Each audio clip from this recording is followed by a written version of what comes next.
For decades, buying a silencer has been difficult. But in 2005, Silencer Central set out to simplify the suppressor buying process. So whether you're planning your next hunt or putting together a range day, you'll enjoy every shot you take with Silencer Central, straight to your front door. I've been watching this dude. What is it called? Liver King? No, Liver King. Hey, so here's. Let's just start this off. Andy's here. Let's just start this off because I love this shit talk where I can run my suck with this. Okay, who are the fucking retards that thought this dude wasn't juicing? Who are these idiots? Like, oh my God, that's all natural. That guy was just like eating liver. And I'm like, that dude was orange or red or some type of color of the rainbow. Everybody that has like half of a fucking brain would be like, there's no way that guy's just eating liver and getting fucking monstrous. There's no way. Same as during like the late 2000s when like Mark McGuire went from weighing like 160 pounds and his arms were like this big to weighing like 230 and having arms this big and just batting dingers and like hitting baseballs several miles into the low Earth orbit. Oh, he's got a new trainer. People want to believe, man. They do. People want to believe that if they just eat clean, that they'll look like. My favorite picture is him standing in the water with like the spear, and he has his abs. Yeah. And his skin is the color of. I don't even know what color it would be. Do you guys know he recommends sunning your, what is it? Balls. Your perineum. I sun mine every day. I was going to say, have you guys gotten into that? Yeah. It's good for stretching. It's a great opening to the day. I found that out just by happenstance because I like to moon people. And then I realized when I was on like a marathon of mooning people, I felt great. Yeah. Just happier. What do you think would be different in his world, though, if he was just honest from the get-go? Because the reality is he does work super hard. He probably eats super clean. The fact that he lied about all that and then is, kind of selling a tenants and supplement line and saying, hey, I'm going to sell this super abnormal end state as the norm, which people buy into. But do you think anybody would have given a shit if he's like, oh, yeah, and I'm on HRT plus enough stuff to kill a donkey? I don't know. I don't think so. I don't think anybody would care. I don't either. But they care that he lied. But then I fall back to the same thing because people had asked me about it, and I always answer the same way. Like, is it humanly possible that he's natural? Maybe there's a genetic freak out there. I've never met anybody who can carry that level of muscle mass or be that lean naturally. It's the lie that people care about because, like, I used to be really into Olympic weightlifting, and like in that world, there's a lot weird flex. It is. I mean, it has bearing on the performance-enhancing drugs. Right. Okay. Gotcha. Okay. But like a lot of people in that world, like my coach, for instance. Are you trying to say you were a competitive CrossFitter? No, different. Okay. Although I was very competitive at local meets in my age group. Yeah. Yeah. You would compete and exercise against other people. Tell me more. Yeah. I did it just mainly for the money, big money in that local Big CrossFit money. meets, big money. You can win like grab bags and stuff. But the thing that the steroid talk people always forget is when you do those drugs, it doesn't make it all it does is give you the capacity to work harder. Yeah, it's recovery. Yeah. It's not like, oh, I take steroids so I can go to the gym one day less a week. No, it just enables you to go to the gym like 2 or 3 times a day instead of what you could normally do. Yeah, if you took steroids and sat on your ass, it's not going to do much for you. Right. Other than probably completely jack up your liver and your blood. Give you boobs. Titties. And some people might want that. I just lowered my chair, and it looks so fucked up now. Will you increase the height of your chair? Because I'm trying to go down. Why are you guys? No, don't do that. That's horrible, man. I was thinking about this. So I was thinking about this the other day, even though like we're just gonna have like some schizophrenic ADHD topic fucking conversation here, which is we might as well. Which is I was thinking about. Do you remember that series called Dorf? Like Dorf does golf or whatever. And it was the dude. You don't remember this? Oh my God, Are you it was saying awesome. dwarf or dwarf? It's Dorf. Dorf. And it was D-O-R-F. it was a comedian who used to put shoes on his knees and pretend to be a midget. Oh, I you do remember remember this. You remember Yeah. this? Yes. I did a tactical Dorf. when I was a private. It was one of the skits I would do. I don't think that would work in 2022. There's no way you could make fun of anyone in that circumstance today. But there's no way Blazing Saddles could have been done. There's Tropic no way Thunder. Tropic Thunder, Blazing Saddles. There's no way. Dorf. Like Ernest Goes to Christmas or whatever the fuck it was. Like I was watching National Lampoon's Christmas Vacation. Yeah. And I mean, there's nothing in there that was like would be kind of controversial today. It There's depends on nothing. the optic that you're using to view the world. Yeah, as a white cis male, which I had to look this up the other day. Do you guys know what this means? Like I cis? know the words that you've used so far, but I get really over the front of my skis if you go any farther than that. I had to look that up because I was like, I don't understand what this means. It's actually Latin for like heterosexual, normal, whatever the fuck you want to call it. Yeah, it's I Latin. didn't actually know what it meant. Yeah, so I was like, oh, so it's interesting that like people are still using Latin. So what I thought was interesting about this entire conversation was like, so you're using a Latin word to describe or clearly differentiate for pronoun usage, which is the precursor to our language, and ultimately was not only to utilize and spread the Roman Empire, but also then to implement Christianity and then spread that globally. But we're going to use Latin. That's what we're going to do in order to clearly differentiate for this, all these different language things. I just thought this, like, you know what, if you're going to do it, maybe just make up your own language now. Yeah, like yeah. if you're going to be like so over the top ridiculous, just They like, are just do it to some Just- degree. They If are. you look at the list, I think of the last time I was wasting time on the internet and looking for a list of recognized genders or pronouns. It was over 100, and they're well into the realm of making up their own language. that's cool. Yeah, That's cool. Is it though? Yeah, Is I love this. If there's I that love many, it. I think it's amazing. I love it. No, you don't. I do. I do. You know why?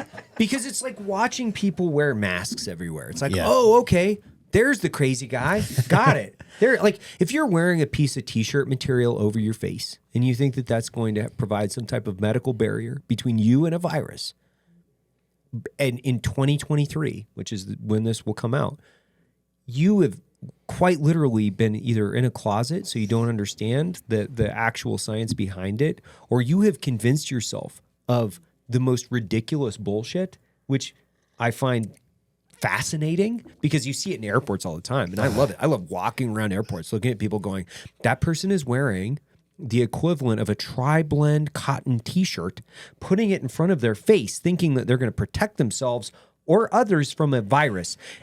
I've said it on the show. I'm going to say it again. That's like putting a chain link fence in your backyard saying, I'm going to keep the bees out. Well, they also take it off when they eat or just sit down. Yeah. So in I like that. between. I like well, that. if I just you're don't eating, think- there's no room for the virus to get into your mouth because of the food. Yeah. Yeah. When you're eating, you're not breathing in Yeah, oxygen. It's only food in there. I just don't think people have ever been scared before in their life to a degree that the pandemic scared them when it started off with. I don't think that most people are used to actually dealing with something with that level of consequences and that level of adversity. And I think it really fucked people up. Oh, yeah. And I would like to think it was a warning sign, and people are like, you know, I'm far less resilient than I thought I was. I actually made some really shitty decisions because I was scared. So what should I do? Maybe I should work on my resilience, challenge myself a little bit more. So then when the world challenges me, I can do better. But I don't know if that happens. Yeah. Go to www.fieldcraftsurvival.com. Get 20% off if you add. I thought And about Michael, do your Yeah. taxes. I thought And about Mike Quant. And yes, as an additional, as a throw-in, you get a BOGO, which is a buy one get one, which is you buy one, get your taxes done free by Mike Glover. That's that's that promo going on right now. I thought about becoming more resilient during COVID and all that stuff, but what I really think Yeah, should because you happen. really probably didn't have any exposure to resiliency. No resilience. Yeah. What I came to the conclusion of is I just need the government to legislate more things to protect me. Yes. That's what we need. Have any of you? How long have we all worked for the government? I did 17. Combined? Yeah, so 17. I did 20 years. Okay, we're at 37. Yeah. 20. So Okay, 2020. hold on, So let's carry the one. we're Mike at helped us here. 57 57 years of government service.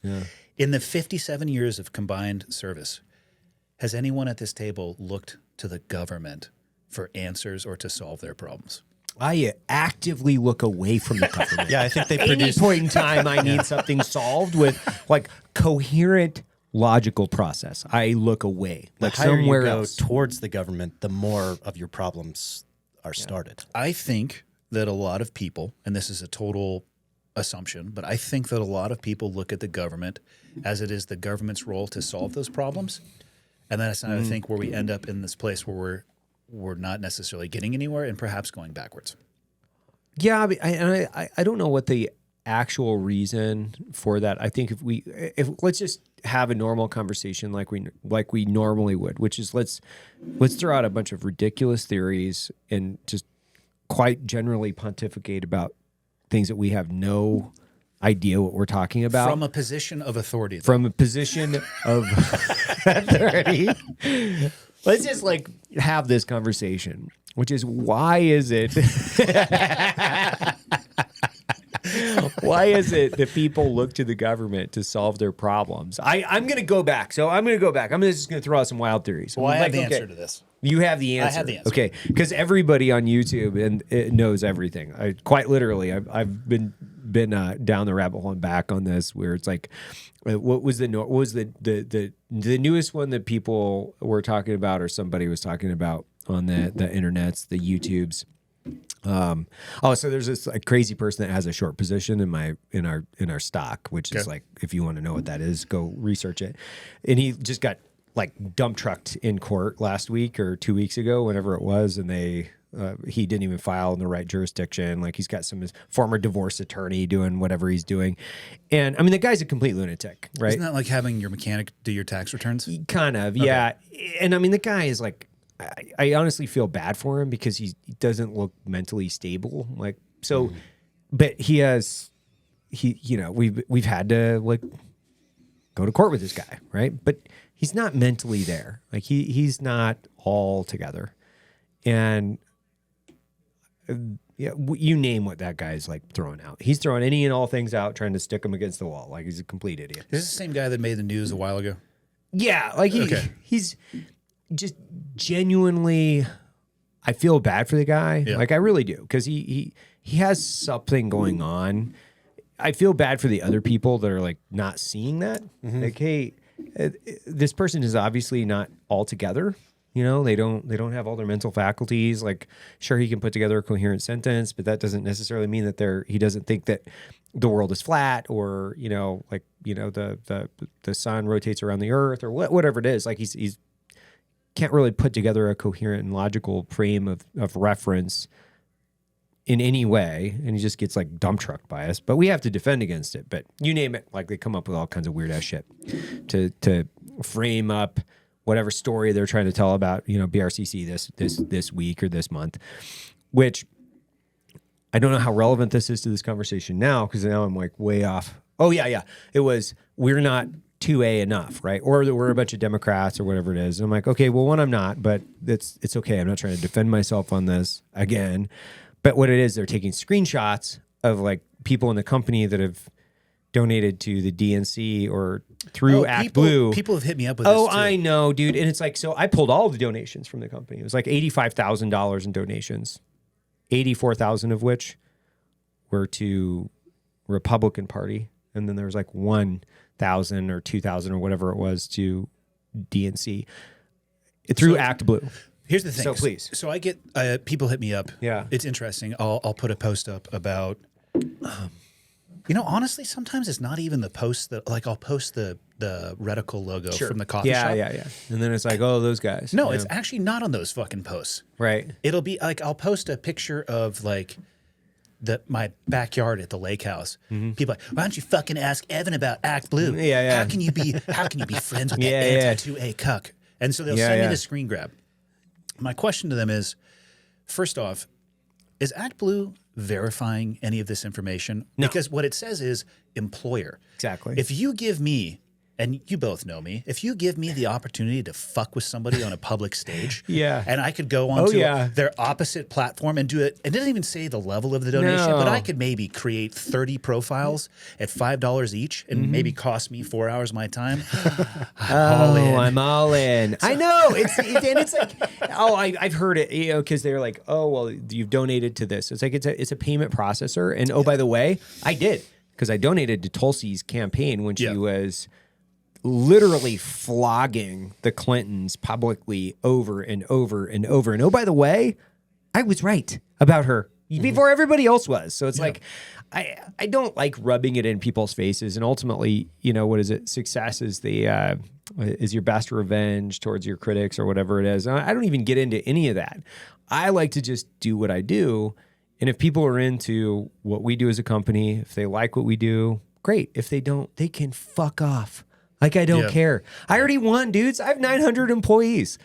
I come into a company where I get to design and implement and roast coffee and hire people.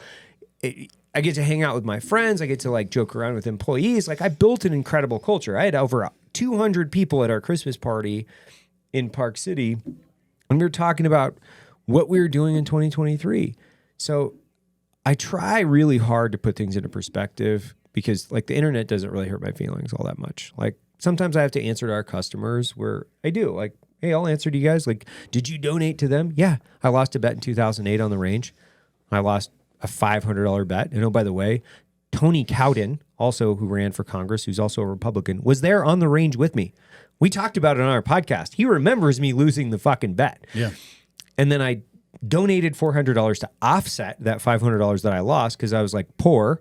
And I was like, I'm going to donate to the other side. It's $400 because there's a lot of money. It was $500. I'm like, so I went almost there. Mm-hmm. And then I moved on with my life. Later, I started Black Rifle. All with the goal of being the Republican Manchurian candidate. I like how all these guys are like, oh, he's the Manchurian candidate or whatever. I'm like, you're right, guys. I started and this is where I started to get ramped up and super animated. I'm like, so yeah, I started shooting a 32 caliber black powder muzzleloader when I was 6 years old, and going to rendezvous with my dad, who's also a logger, and my grandfather and my uncle, who's also a Vietnam vet. And I started really getting in bed in the Manchurian candidate Pro 2A space at 6. And then went to basic training at 18. Oh, no, sorry. I bought my first AR. It was somewhere around there too, because I was like, this is really going to look good. Still have it, by the way. It's a Colt. It's the first original Colt Sporter model or whatever. It's just sitting in my safe. You would say that. I went and became an SF guy, who we all know most SF guys are super libtards. We know that subculture. Super liberal. SOF in general, I found to be just really left to bang. Forgiving, That's where I had most of my first homosexual experiences. Exactly. Yeah, just experimenting.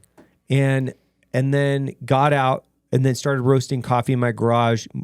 Not only started roasting it way before that, but literally went paycheck to paycheck, roasting and shipping shit out of my garage, selling everything that I owned, barely getting by and never knowing if we were going to make it or not for 2 years, while jeopardizing my marriage, my family, any and all of my friendships associated with all of this, not knowing if it would succeed, leveraging any and all assets I had, maxing out my credit cards, because I knew eventually I'd be able to donate $500 to Tulsi Gabbard.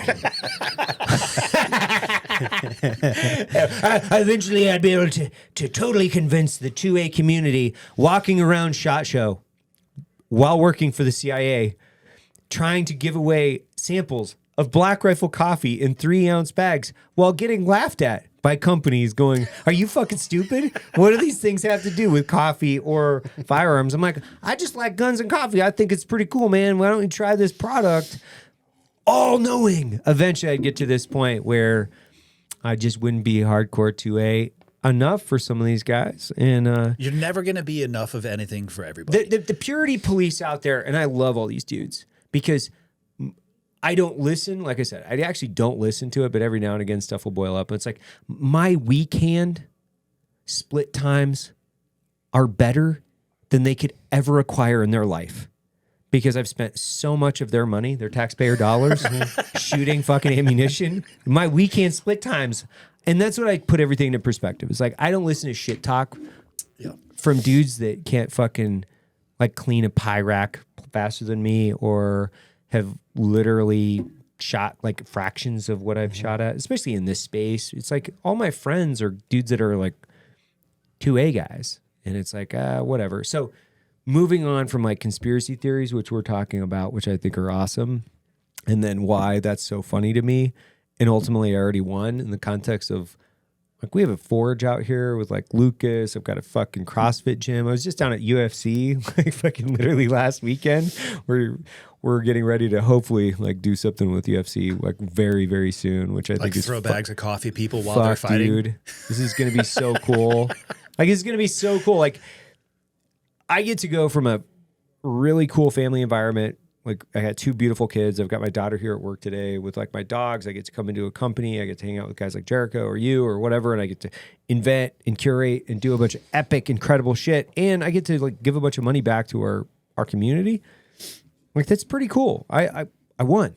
I got it. Like, so like whoever fucking is on Twitter running their suck, once again, they can't compete with me even on their best day, on my weekend, on my split times. The only mistake you could make would be to put too much energy into listening to that, because you're never going to be able to satisfy everybody. No, even at an individual level. I right? have to talk about it because there are people that ask me about it all the time. They do. They ask me because they see it. I'll get guys like texting me like, "Hey man, you all right?" I'm like, "Yeah, I'm working out in my fucking NFL like gym." Like, what do you mean? You mean the one at the company that you built? Yeah. You mean sales are up 38%? Yeah. Or we had the largest coffee launch in Walmart grocery history. Yeah, I'm doing okay. Just so everybody's. But this guy I want everybody to hear it from me. With the eggshell logo said you're a cuck for the Democratic Party. But this guy on Twitter said, "I'm like, you know what? Who I care about? I don't give a fuck about those dudes." Hold on. And Twitter is a cesspool for humanity. It is. It is. But we need Jericho and I had this conversation this morning. We need to talk about the cuck chair in hotel rooms. Yeah. Oh yeah. Every Did hotel. you see that Every meme float hotel. around? Yeah, it was I had awesome. to sit down I saw that and I was just like, Yeah. fuck me. There is a cuck. There is a cuck chair in every hotel room. And it makes you wonder. And I put it there. I started as a Manchurian candidate to put the fucking. I haven't left many marks on the world, but one of my proudest is the cuck chair in all hotels in America. Single chair, usually in the chair. corner, pointed at the bed. Glover Just looks like sadness. Too tall to use the sit and put your shoes on. Glover Not and good for I, that. Glover and I were talking about this yesterday morning. I was like ranting at like 8 o'clock in the morning. I get like, I'll get 480 grams of coffee in me around 8 o'clock in the morning. I'll start calling people, and it's like it is fucking lunacy. It's like about like this podcast, and we were going off because somebody was accusing Mike. I called Glover. I was like, "Hey man," and there's some guys out at SIG or somewhere, and they were saying like Mike had misrepresented his background, and I was like, "I've known Mike for 10 years. I know exactly his background. I know it in like painstakingly, like you guys had a crazy amount of overlap. Incredible detail, right? I've known him for 10 years. It would be impossible for that dude to have survived in any way, shape, or form in social media if he had misrepresented his time in service at the unit that he was in. Impossible, by the way. Like, people would have fucking demolished this guy.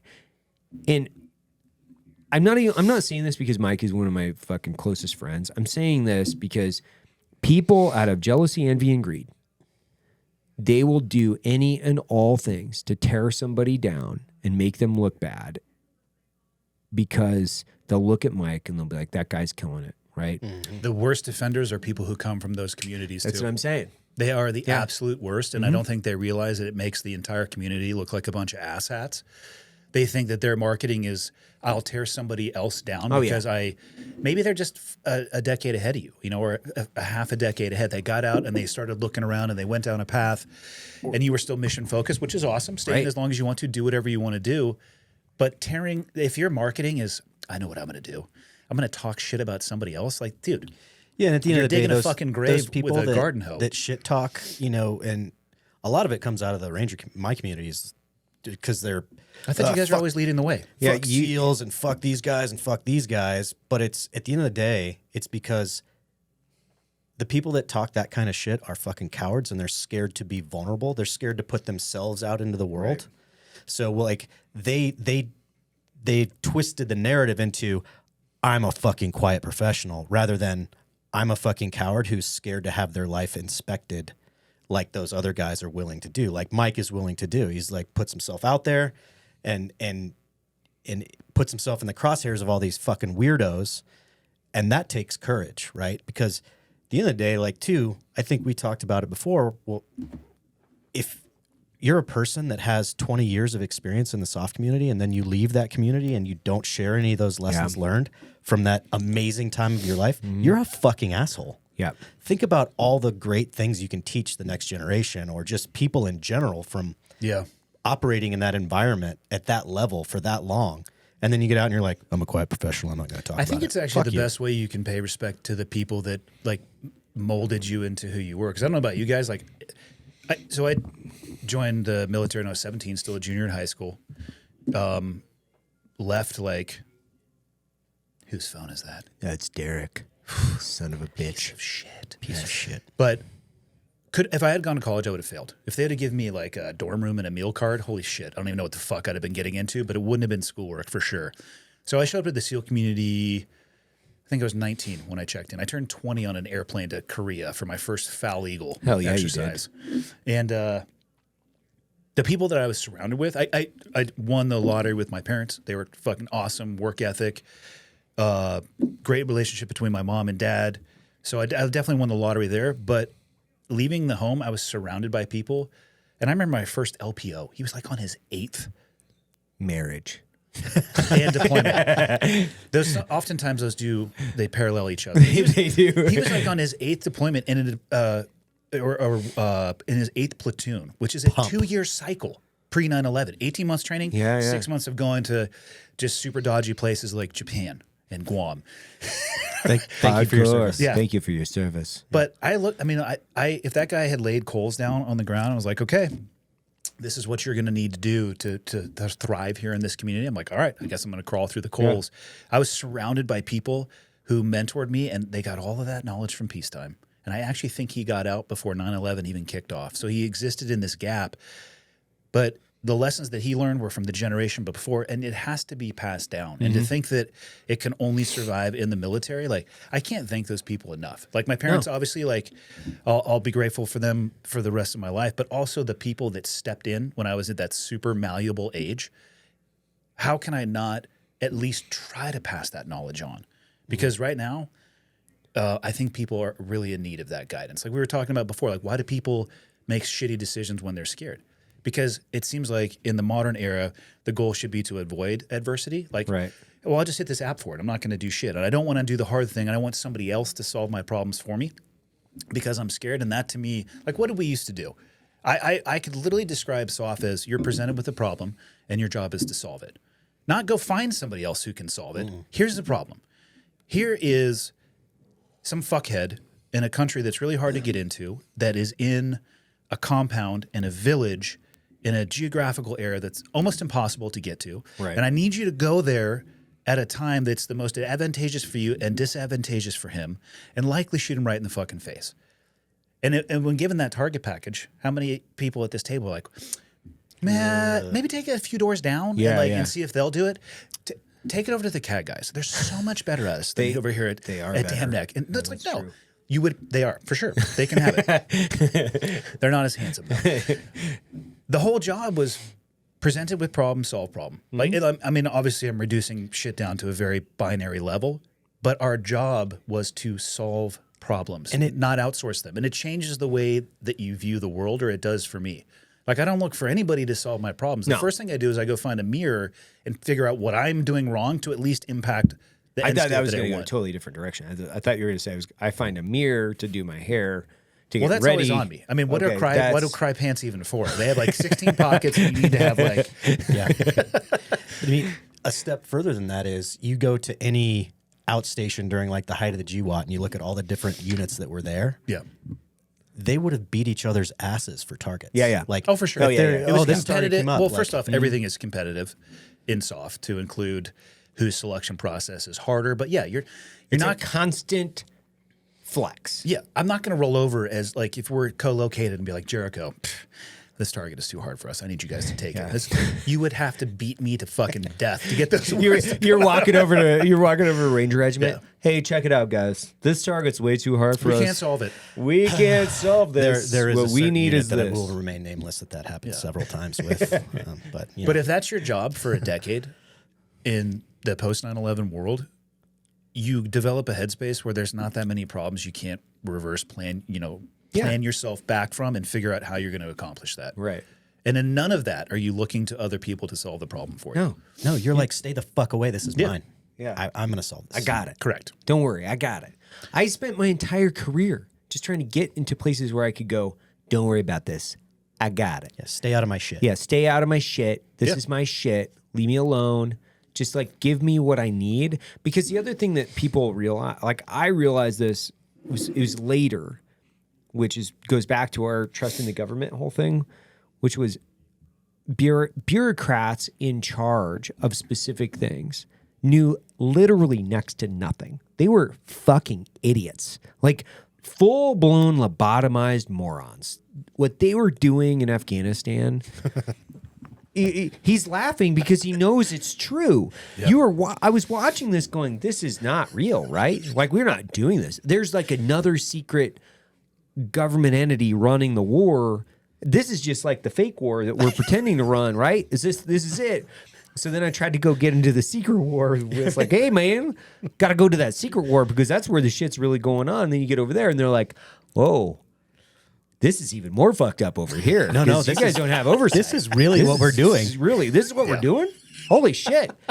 Like, it's mind-blowing. Yeah, you pull back the curtain and there it is. The donkey with the fly buzzing around its head. Like, son of a bitch. Wait, no, what?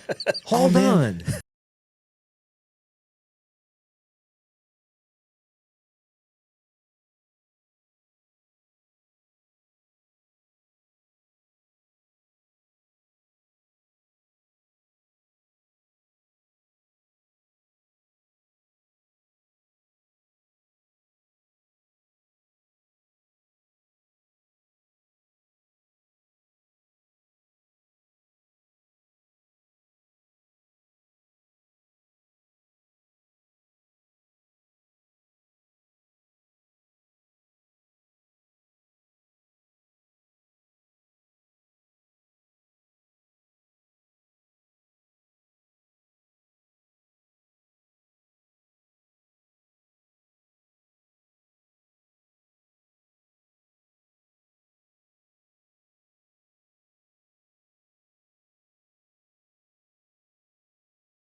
Yeah. Hold on. I was in a meeting. I don't know if I've ever told this story in the podcast, but I love this. I love this story. So I was in a meeting with the director had come over to Afghanistan, and we were going around the table and they were talking about the post-withdrawal or the post-military withdrawal effects on Afghanistan and what was going to happen.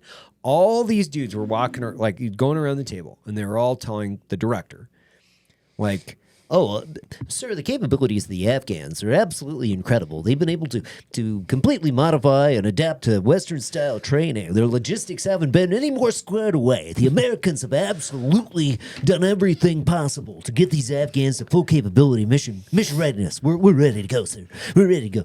and it was just like one guy after the other, and it was like a fucking like a self-sustaining jerk-off festival with a bunch of fucking idiot bureaucrats talking about Afghanistan when none of them have ever seen Afghanistan or felt Afghanistan in any way, shape, or form outside of looking through a 3-inch bulletproof window. Like that's literally the way that they viewed the entire war. From like fob it gets to fob to fob. So it gets to me. And at this point, like I'm in full fuck it mode. Like I don't give a shit about any of this stuff. Like I'm like full, like this curtain's been pulled back. I don't care about any of it. Like I haven't had a solid shit in over a year. Like all my pants have stains in them because I have shit every fucking pair of pants that I own. Yeah. And I go, and they're like, oh, so hey, so Mr. Hafer, what do you think? You know, and I'm like, this place is gonna collapse like a dying star. And I was like, dying star. It's where energy begets energy. It creates more force based on force itself, and it just sucks. It's all, and they're all looking at me with their black mouths hole, open, motherfuckers. And they're all looking at me, and I was like, "What? Is there no Carl Sagan fans here?"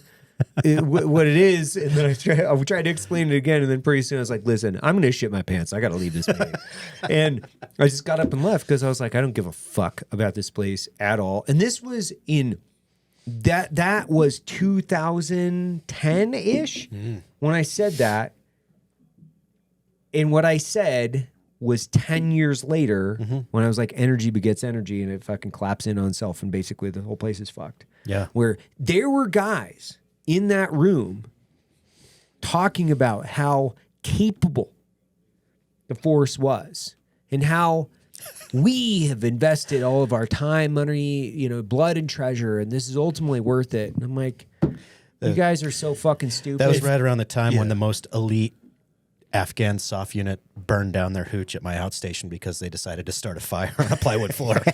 Here's what I'm going to say.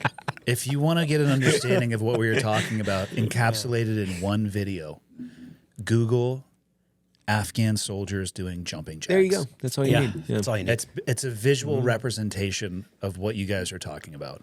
Well, and don't get me wrong. Like I worked with a ton of like super squared away Afghans, but the problem is none of those really squared away Afghans were in charge, and just like none of the really squared away Americans were in charge. Yeah. It was all like the lower level because most soft guys, if they were given a task force with the ability to define ROE and unlimited resources, they could have solved the Afghan provincial problem in 90 to 120 days. Like literally. Because I could see it. I could see everything like it was like watching The Matrix or looking at The Matrix. You could see it. You're like, we know how to solve this. The problem is we don't have the stomach to do it. Yeah. Because what it would take is not politically palatable, and it is sustainable for a very finite amount of time, but what it's going to take is a lot of blood. And what ultimately you have to do is you have to commit yourself to that act. And what you're doing is you're committing the United States to that, and nobody was willing to do it. Like they just weren't. They wanted to be in this purgatory, like I'm going to be in a soft grind, soft porn, fucking Skinamax, war for 20 fucking years where we can just grind out taxpayer dollars at the tune of fucking $1 trillion, where that becomes more important than actually winning. Yeah. Because there is no win. The win is the military-industrial complex gets fucking paid, son. Yeah. That's the win. If we were to win, then the checks stop getting stroked. Mm-hmm. That's, yeah.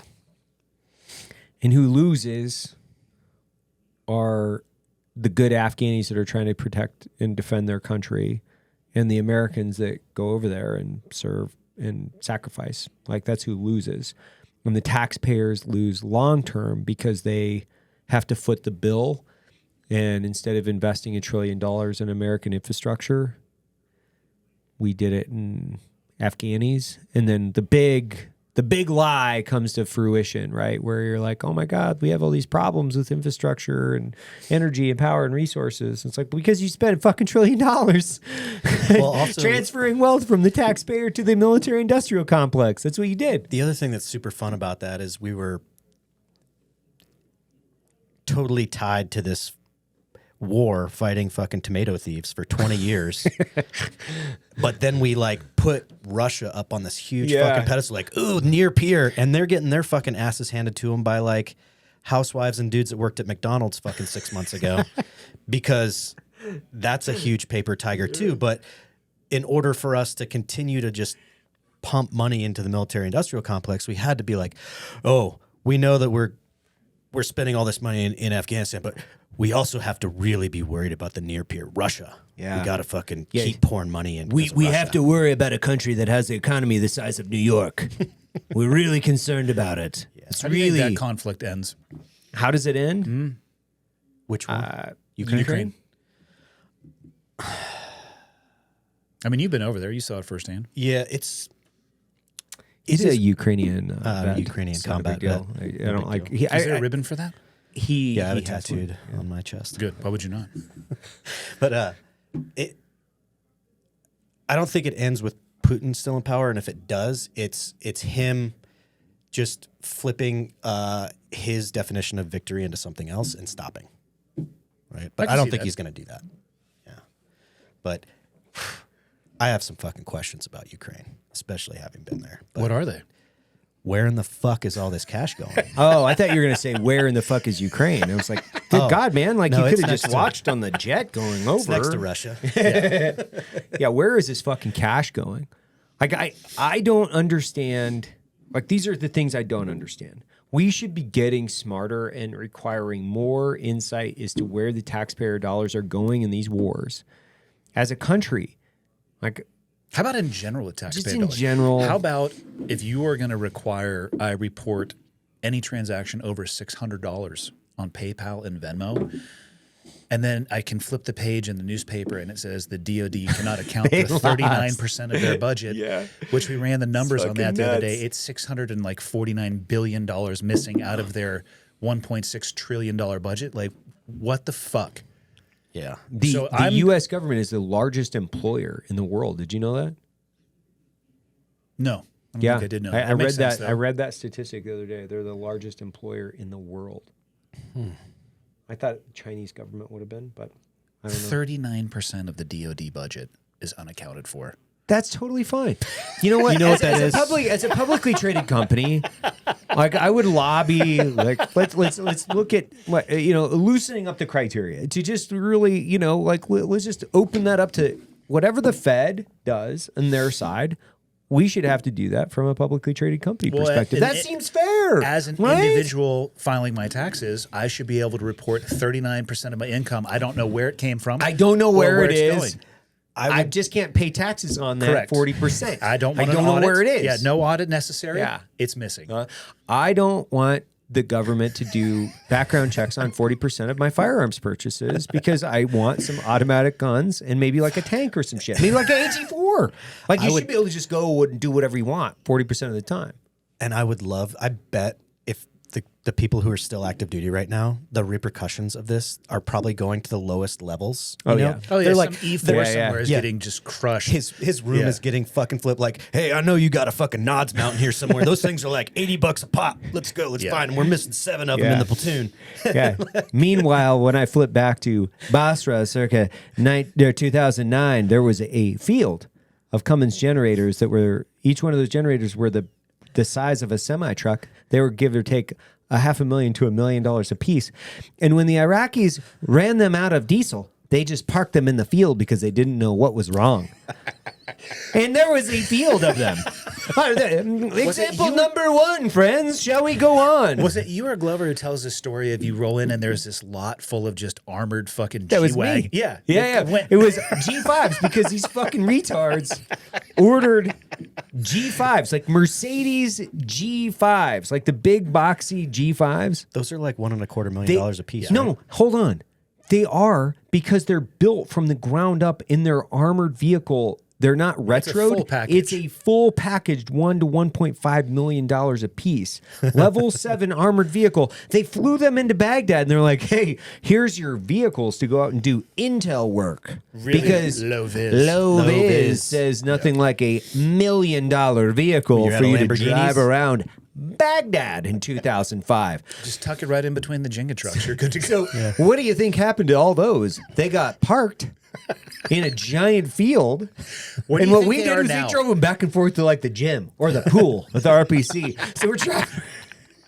The Royal Palace complex. We're driving around G-Wagons like, looks like I'm going to try to go over and pick up some bitches at the pool. Maybe there's some Australians over there. Where do you think those vehicles are now?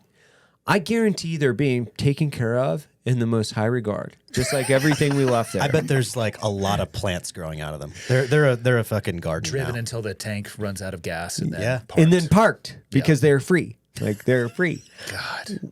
The things that I saw, like we were rebuilding a base. This is like one of the funniest. We were out in Basra back in the day, and there's this river called the El Shat Arab in Basra, and we were rebuilding the base. I was getting ready to jump it back somewhere else. Like, so we had this base and we'd been there for years and was getting ready to move it. We're turning it back over to the Iraqis. We stopped construction on one of the facilities, and the next day we started destruction because we had to destroy it before we left. It was the most ridiculous thing. I was like, why are we... Hold on. So the contractors that are leaving that we're paying to fly in here, the contractors that they flew in to build the facility, finished it, and then they were paid to destroy the facility That's job security. the next day. It's awesome. It's awesome. Like, you can't make it up. You're like, We built a fob on my last deployment because we were co-located with the ANA when we first got there, which is not ideal. Lucky. Yeah, not ideal. Smelly. So we build a fob, and it starts with just HESCOs that are empty, and you need gravel or dirt to put in there. And they paid a local contractor who claimed he had a dump truck 7 figures to deliver gravel, which he did not. What was their solution? They paid him again. It's a cultural thing. It's just a cultural thing. We just have to get past it. It's their culture. It was fucking insane. And then I think they closed that fob down to rotate one more rotation after I was there, or they gave it to they maybe gave it to the ANA. this is like, you can't help but laugh. Like, honestly, whoever's or listening or watching this show, you can't help but laugh, because if you don't laugh, it will make you cry. Just how fundamentally incompetent your government is at literally almost everything it does.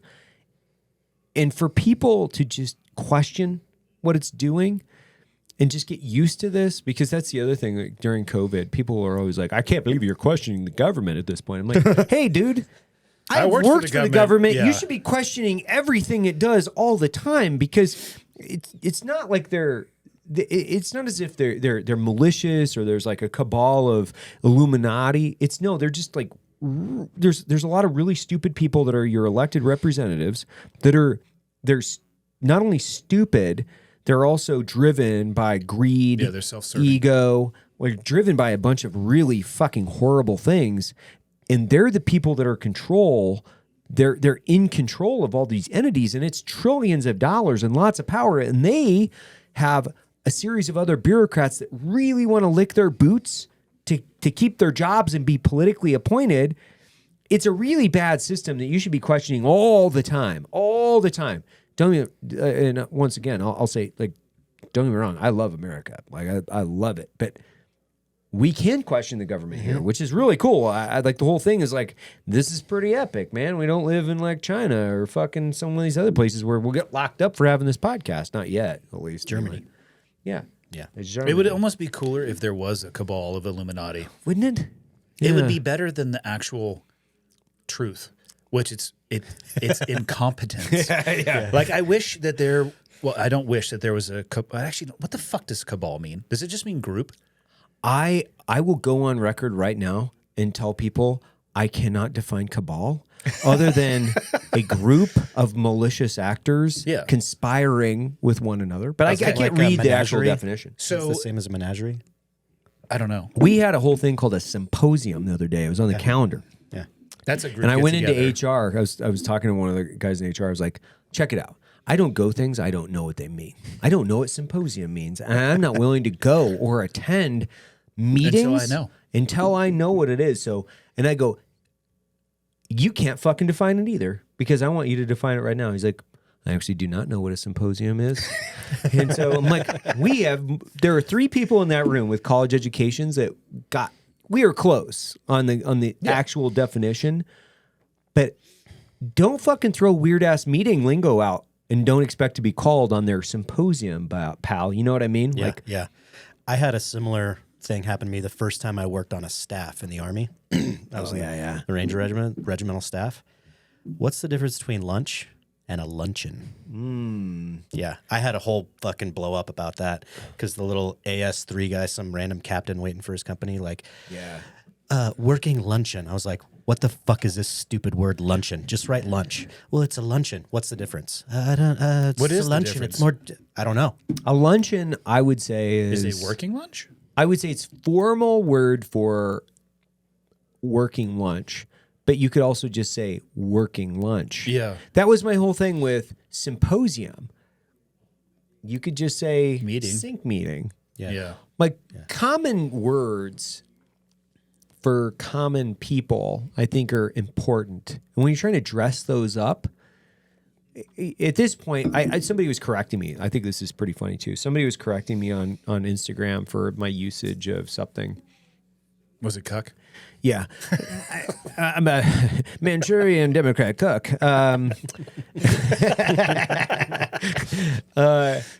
I can't remember what it was. I was like, oh, it was Lucas. So Lucas and I posted this picture of Lucas O'Hare, Grizzly Forge guy, who's like, he's 6'8" and I'm 5'7". So I had a stepladder to order food, and he was just ordering it because he's quite literally 13 inches taller than I am. Yeah.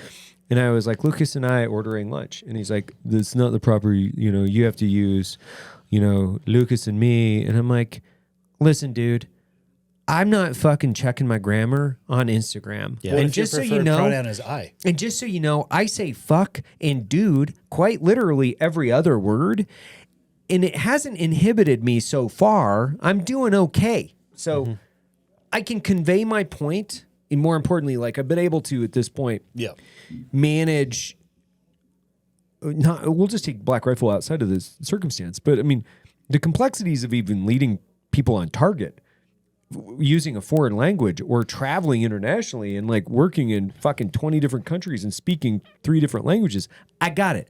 I don't even like the English language. I think it's fucking stupid. It's the worst one. Because it has too many ridiculous rules. It has their rules and their spelling are fundamentally just completely incoherent and kind of broken. It's fucking weird. How many theirs are there? And why do you need so many of them? There's several. There are several. It doesn't make any sense. If you read the Lewis and Clark, this is like one of the examples. If you read the Lewis and Clark journals, Meriwether Lewis, as he was keeping journals, every other word is misspelled in that motherfucker. Like I was like a freshman or sophomore in college. I was like, these dudes are illiterate as fuck. Can you imagine? I'll be able to get away with tons of shit in my life. Dude, well, imagine, I mean, I'll be honest, if I had to send emails without the autocorrect spelling, fucking people would just write back, what are you talking about? I'm like, clearly you can see what I'm talking about. Nope. Yeah, no, I rely on that. If I had to handwrite, and I think the last time I wrote a letter, I had to pull up my fucking computer to find the spelling of a word to write it down by hand because I was afraid of looking like just a catastrophic idiot. Yeah. Which is what I am for clarity. clarity. So I'm not going to judge old Mr. Lewis too much because, yeah, my handwritten journal wouldn't be much better. Yeah, he didn't have a dictionary. It's not like, I mean, he might have actually. I don't know. But if Thomas Jefferson and Meriwether Lewis and all these other guys, if they were having a hard time with the rules of the English language, Yeah. and everybody wants you to be perfect, and everybody wants you to be perfect. If the rule is you have to be perfect, even as you're posting in social media, which is the most throwaway form of communication you can have, there's unrealistic expectations applied everywhere. Like, Well, it goes back to like what we were talking about before. There are people out there that are just miserable fucks. yeah. And Those all are they called wanna- former officers. Yeah. And they just want to split the fuck. They just want to split hairs on you. Like all the time walking around people, I'll say something, be like, well, actually, and you're like, don't fucking split hairs on me. You know what the fuck I mean. And if you don't know what I mean, you're a moron. I don't care what you're saying. And do you typically lead that by saying, Derek, don't split hairs on me? Derek splits hairs on me constantly. Yeah, constantly. I'm looking at you. Yeah, constantly. Big fucking Producer Derek. letter of the law, not spirit of the law guy. Derek. Okay, so pull up. There he is. So pull up. Oh, wait. Oh, he's using a very offensive hand gesture. Oh, my gosh. Yeah, that's not He okay. is. That's a very. So I found this dude on Instagram the other day. Which Is this the Yellowstone dude? Andy's been. Andy's semi-stupid. So semi-stupid So good. is honestly one of the best Instagram pages I've ever seen. Oh God, that His, guy's his Yellowstone, Yellowstone deleted deleted videos. scenes, Yeah. which I want us to cut to at this point. Yellowstone's deleted scenes. I'm going to pull this up because I've got to watch it right now because it's fucking. I like the Like one where he's the getting out of- Yellowstone deleted scenes. I'm going back to Denton, man, where all I gotta do there is give HJs. Yeah, well, you know, that's all we need from you. Yeah, bullshit. Rick's been giving me spicy gringos left and right. And just this morning, I done woke up to every cowboy in a bunkhouse giving me a golden shower. And just the other night, you gave me a Milwaukee Blizzard while Beth shot me with a BB gun. The other night won't happen again. That's what you said last time. All right, who's running this place, by the way? This is so unprofessional. I'll run it. Yeah? Well, you should change some things. You don't listen to nobody else. Head on back to the bunkhouse. Okay. But if I gotta do 6 more Nigerian hurricanes, I'm out of here. Take me to the house. Making some changes. It's He's so so good. good. So good. Like this dude. I just like got to this one Montana. right here. Oh, This is yeah, my that favorite. one's the best. I gotta go. Some guy's calling me. Hey, what's going on? You cowboy, or you suck somebody's dick for that hat? Yeah, no, I sucked a dick for this hat. Well, actually 2 dicks. But what I did was I squished them together like this, so it was like I was just sucking one, you know? We're looking for a hand if you think you want. Sure, yeah, I can give everybody hand jobs on the ranch. That ain't a problem. Yeah? Where you work at? Over in Denton? You down in Texas? Yep. Yeah, so I go around all the farms and give the ranchers HJs, and sometimes I'll just play with their balls. And in exchange, they give me eggs and milk and stuff, so it's a pretty good deal. But hey, you want me to work for you or what? Put your shit in the back. Well, all right then. First day in Montana, I already got a job. So this dude, I mean, honestly, That's why I love the internet. I fucking love the internet for this reason. Like, okay, so this is my other one. So Derek, you got 3 to fucking. How much? Oh, no pogs. Yeah. Huh? Oh, okay, so a bag of pogs. Have you seen this? I do see a couple slammers in there, though, so that's going to jump the price up a bit. But I can give it to you for $4.01. Or you can pay another way. What way would that be? Well, first, you have to give me that candy bar wrapper you have. Thank you. Thank you. And 2, you have to give me a reach around. How about this? You flip a coin. If I win, you got to give me a reach around. If you win, I'll give you the pogs for $1.15. All right? So, flip a coin. Call it. You want me to call it? All right, dude. I'll call it. You know what date is on this coin? No. 1958. It's been traveling 22 years to get here. And now it's here. And it's either heads or tails. Damn. So that coin's destiny has been to travel for 22 years to get to this moment to decide whether or not you give me a reach around. Life's crazy, man. Heads. Yes! Huh. Yes! All right, well, I'm gonna turn around. Just make sure I finish, all right? So, ready when you are. We gotta find this motherfucker, dude. He hit me up. Oh, thank God. He hit me up. He hit me Thank up on God. IG because like he was like, thanks for sharing or whatever. It's like, Oh, bro, so good. I have been fucking dying. Like, so Yeah. my wife knows that I'm completely stupid, right? She placates the fact that I'm a bit of an idiot or a full idiot. And so I've just been sending her his videos like every day for the constant, like a week straight. And she's like, she came down this morning. She was grabbing some coffee and she came down this morning.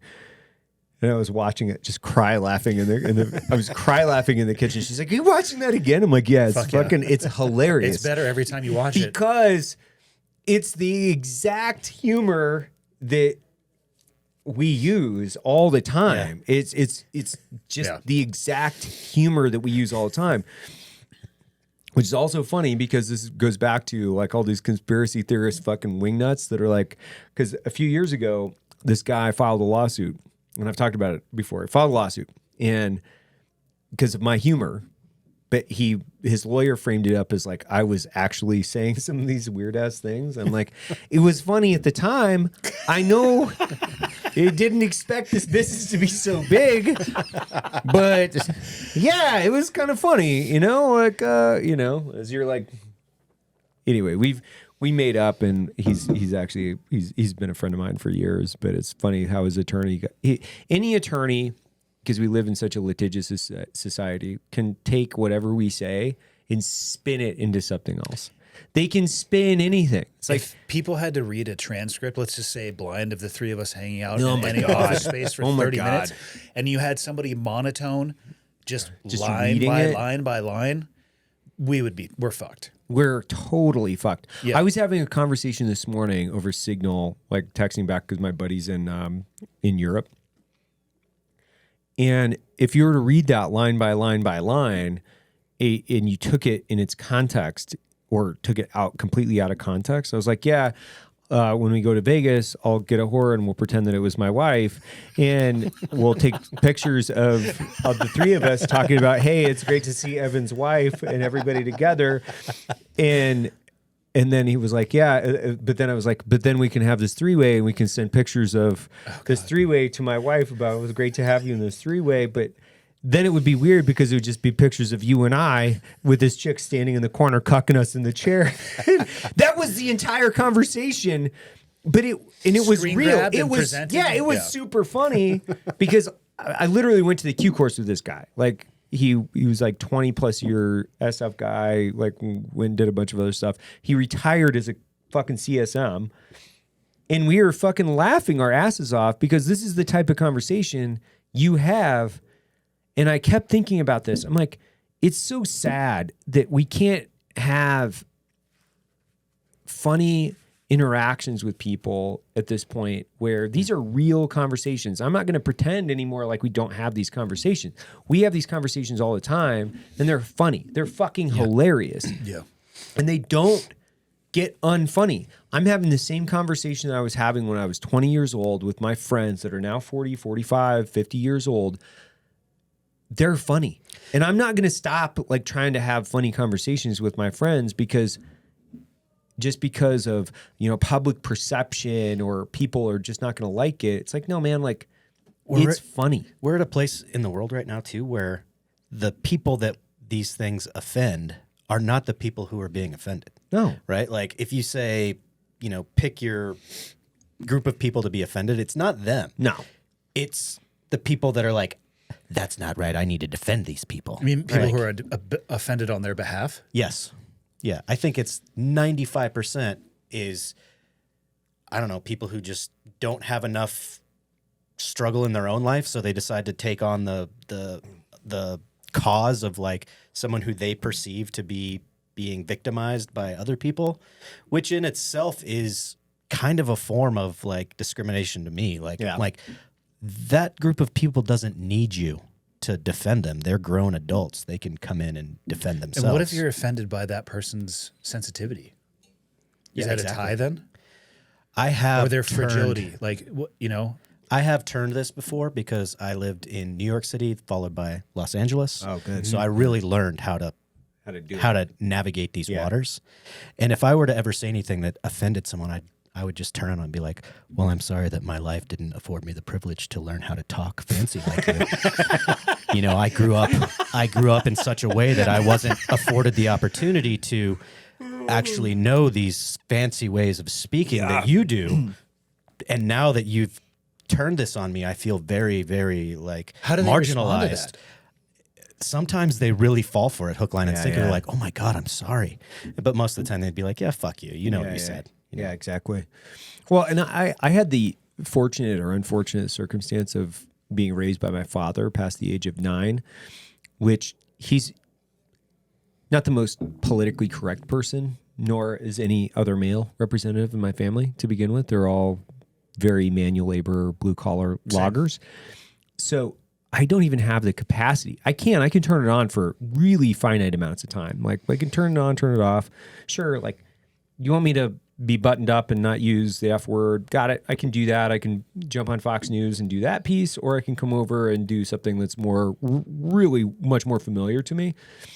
And I think I'm way more comfortable just being myself, obviously, like, because I think all of us are, but this world, and what I equate it to is, like, if you want me to pretend like Santa Claus is real, it's just not going to happen. Like, I'm not going to live in this world where you think that there's never any jokes that are put out there where people are going to be offended. Like, that's the nature of comedy, actually. Brian Callen was sitting here the other day. And if you're going to be so offended by the noises that that are being made by air moving across things that are vibrating in my fucking head, I don't know what to do with you. Like, I really just don't. It's like there are things that you can be upset and passionate about, but the noises people are making, like, really, that's where we're at? Like, wow, talk about comfort. We have really made it as a country, as a society, where you can be so offended and that becomes like the thing that everybody's worried about. It's like, wow, you guys are so fat and happy at this point. You're just like quite literally worried about the most ridiculous items because we have all of our basic needs. And I don't want to say everybody does, but it's like, man. Yeah, I read a thing yesterday. I can't remember the exact verbiage of it, but it was like when social issues start to become solved, the people whose identity lies within combating those social issues will expand the problem in such a way to make it seem like nothing is getting better because that's their whole reason for being. So like take, sexism, racism, any social issue, any ism, and look at it like there are people right now who are like, racism is worse than ever. Like, racism still exists, yes, but it is sure as fuck not worse than ever. Yeah, and it always will exist. It always will. But like to think that we are not, getting better, and there will be somebody on the internet that's like, easy for you to say as a white cis male, like, but it's true. Things are getting better. You can see it in all forms of media and in criminal justice system, all these things, they are getting better. And I think it does a disservice to not admit that they're getting better because otherwise we're just like lying to ourselves. Right. And there are people that are like, because, there aren't enough, pick a group of people, working at the front office at Taco Bell, like racism is fucking worse than ever or whatever. But well, it's like saying, like we were talking about this the other day. It was like, well, let's say you work in a very male dominant profession, right? So for instance, like we did. We didn't build that system. We didn't build the system. Like we weren't like making the decisions. We were just working within the system. That's what we were doing. We weren't perpetuating anything. It's like, that's what we wanted to do. We weren't part of the problem. Like if you're a mission first guy in a mission first unit and that's what you're doing for a profession, none of us are sitting here going, you know what, guys, what we need to do is we need to really incorporate more females into this profession. No, we're worried about doing the thing. We weren't worried about becoming a social justice warrior on top of the fact that we were just trying to conduct a mission and survive within the units that we were in. It's like, that's what mattered. That's the other thing that I actually think the military for all of its like, benefits and positive attributes and negative attributes, it actually in special operations, it does function very much like a meritocracy in a lot of ways where may the best idea prevail. Yep. And the person that has the most capability will win. Mm-hmm. And when you politicize that and you start to kind of like devalue work, that's when things start to degrade. And like I've never seen it. Like, I mean, I don't know how many, indigenous armies, I guess I've either trained or been, part of. It's like I wasn't looking at guys going like, man, I don't know, we need some more tall people out here. These Filipinos, like, hey guys, do you think we should bring in some Japanese people to augment the Filipino army that we're in? Like, no, dude, it was like, they're all Filipinos. Like, whether they're Christian or Muslim or whatever it was like, these are Filipinos or Afghans. Like, you had different people from different tribes all around Afghanistan, and you were like looking at the guy's individual capabilities. You had nothing to do with anything else. It was like, what are you capable of accomplishing? Can you fit into this for mission accomplishment? Okay, your eyes are bad. Got it. Let's get you some glasses. Let's put you in a role that actually works. But I actually really cherish that. Some of the best people I've ever worked with. I was talking to this the other day. It's like the best spy I ever worked with was like a 4'7" female Filipino chick that was awesome. Like she was head and shoulders above people because she could just outwork. She had the tenacity of a fucking lion and she was smarter than everybody. And it was like, but that was her job. She was the best at her job, doing the thing. Had nothing to do with anything else. It was like, she's the best. Bottom line. Had nothing to do with like some kind of like height requirement or genitalia requirement. Yeah, and that's the soft community shows it. There are people from all fucking walks of life that go to that community and thrive in spite of them being a fucking weirdo. Yeah. Because you're allowed to work at, the height of your genius, or like your specific skill set will be put into a place where it's needed, rather than when you step back and you go to the bigger and bigger things, kind of like government as a whole, and it's like, oh, you have a fucking pulse and we need someone in here who checks this block. Cool. There you go. You're a human manila envelope. There's nothing else to you. You're just like a body filling a chair. And that's what you do. And you're like, okay, well, whatever you put inside me, that's what I'm going to be. Like, that's what it is. Well, Andy, I know you got to go. So I'm just thinking about what you guys are saying. I'm thinking about the soft community. I mean, I can only speak for the Navy side. We didn't care about how we were successful. We just cared about being success. That was the only metric we cared about. That was it. Right? Like, so tactics, techniques, and procedures, they would change over time. They would evolve over time. And I think that focusing on only getting to the arrival point, the end state, is what made that organization so lethal. There's no conversation about like, we need to be more diverse just for diversity's sake. So we only cared about success. I feel like the optic is shifting societally, where now it's more important how you get to that success, almost to the detriment of that success than being successful itself. And it's on its head. And I don't know how to solve that, but it just seems in many ways to be the polar opposite of the world that we came from. Well, and it's actually counter business when you think about it, because to be a successful business within this capitalistic structure, you're choosing the best person for the job, regardless of any of those race, sexual orientation, genitalia. You're thriving. Depending on your occupational field. I've talked with some people in the Hollywood space, which is where Jericho comes from. It's where he got the most of his mentorship and training.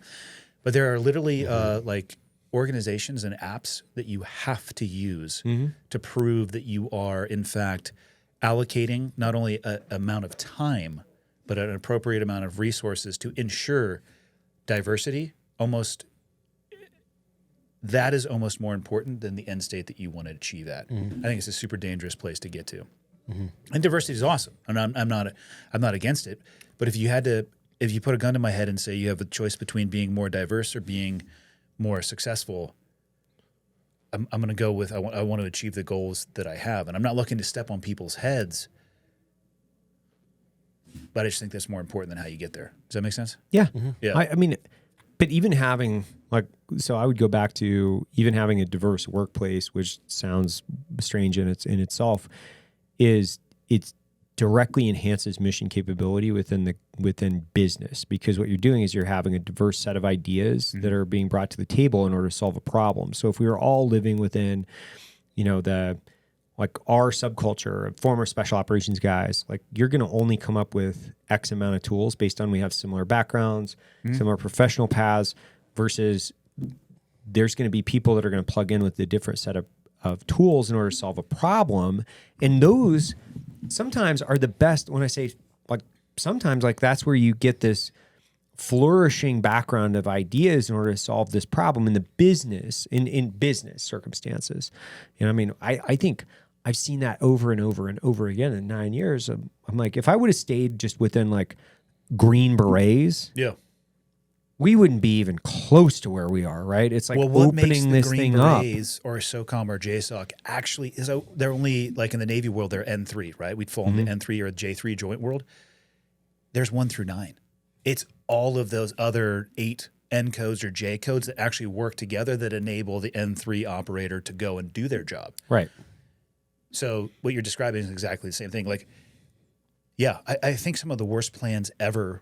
Imagine just getting a bunch of guys together and listen, here's your mission, but we're not going to give you any of the meteorological conditions. We're not going to tell you about your assets and what they're capable of. You fucking monkeys sit here and come up with a plan, and we'd have an amazing tactical plan, and it would go fail in real life because we didn't leverage all the other N codes or J codes. So it's the same as the special operations world. It's just, again, all of those things were targeted towards the end state. and not targeted towards let's part and parcel all of this up and make sure that everybody is equally represented. And I'm not saying that anybody should be, stepped on for the success of others, but you're going to have to define what you want the end state to be. And do you want to get there as successfully and as efficiently as possible, or do you want to waste your fucking life arguing about, we don't have X number of people here, so therefore our plan can't be good, and it's obviously racist or sexist or ableist or fill in the blank. Right. Fill in the blank. Yeah. And by the way, you also have to design and implement your own rotary ring asset or your infill asset. So, good luck, fellas. Hang glider. Have fun. And Hang glider. not everybody can be the one man either. You know what I mean? It's not plug and play with just people. There is that dude with, see-through skin that sits in a cubicle in the skiff and has been analyzing shit for 6 years. I don't want to be that guy. No. And he doesn't want to be the number one man through the door. Right? So it's allowing people to... But you both need each other. You do. Yeah. I need guys like Matt Best. He's got high cheekbones and beautiful hair. God, he's handsome. Yeah, he's a handsome devil. That guy's got to be part of the media content. You know what I mean? He's got to... If it was deserted on a desert island and your choice would be a woman or Matt Best, as a straight man, coin toss. We go back to that video. This coin has been traveling for 22 years to arrive. Once again, over an hour of just total bullshit by... I feel like we actually solved I think we some did. issues. I think we did. Thank you, Andy. See you, buddy. Yeah, thank you.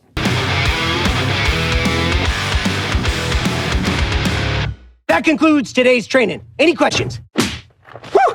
Drum titties, boy!